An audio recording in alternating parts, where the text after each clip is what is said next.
যে সমস্ত নেতৃবৃন্দ এখানে আছেন ভালো করে শুনুন, যারা ইসলামী আন্দোলনকে যারা বিশ্বাস করেন না, পছন্দ করেন না, আর যে সব অনুসারীরা আছেন ইসলামী আন্দোলন পছন্দ হয় না, তারাও ভালো করে শোনেন, আল্লাহর কালামের কথা কাজে লাগবে।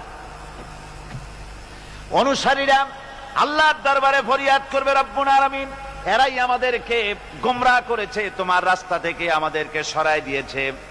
হে আমাদের রব, রব্বানা আতিহিম দিফাইন মিনাল আযাবি ওয়ালআনহুম লানান কাবীরা।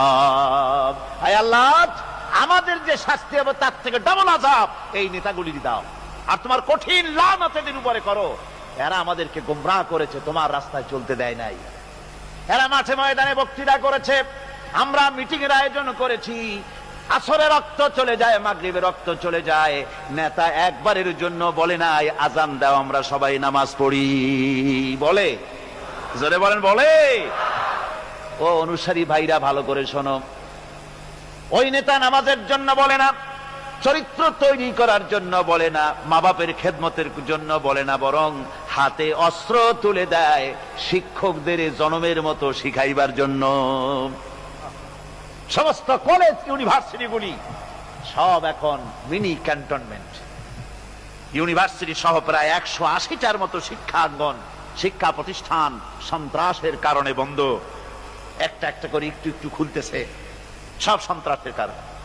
আর এই সন্ত্রাস কারা করছে? কারা অস্ত্র দিতেছে?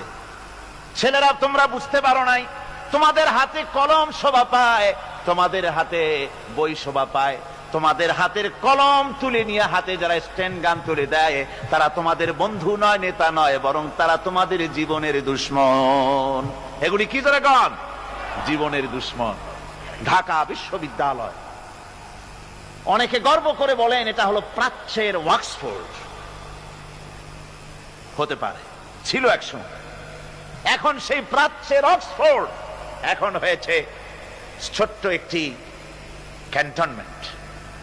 ওই ইউনিভার্সিটির সামনে দিয়া লোকেরা যাতায়াত করতো, আগে আনন্দে বুক ফুলে উঠতো, আমার শ্রেষ্ঠ বিদ্যাপীঠ, এখানেই আমার লেখাপড়া হয়, কত ছেলে এখান থেকে প্রেসিডেন্ট হয়, প্রধানমন্ত্রী হয়, কত কিছু হয়। আর এখন ওই ইউনিভার্সিটির সামনে দিয়ে যাওয়ার সময় মানুষ যখন যায়, যদি রিকশায় থাকে, রিকশা ড্রাইভারকে বলে, বাবা জোরে চালা, বকশিশ দেব।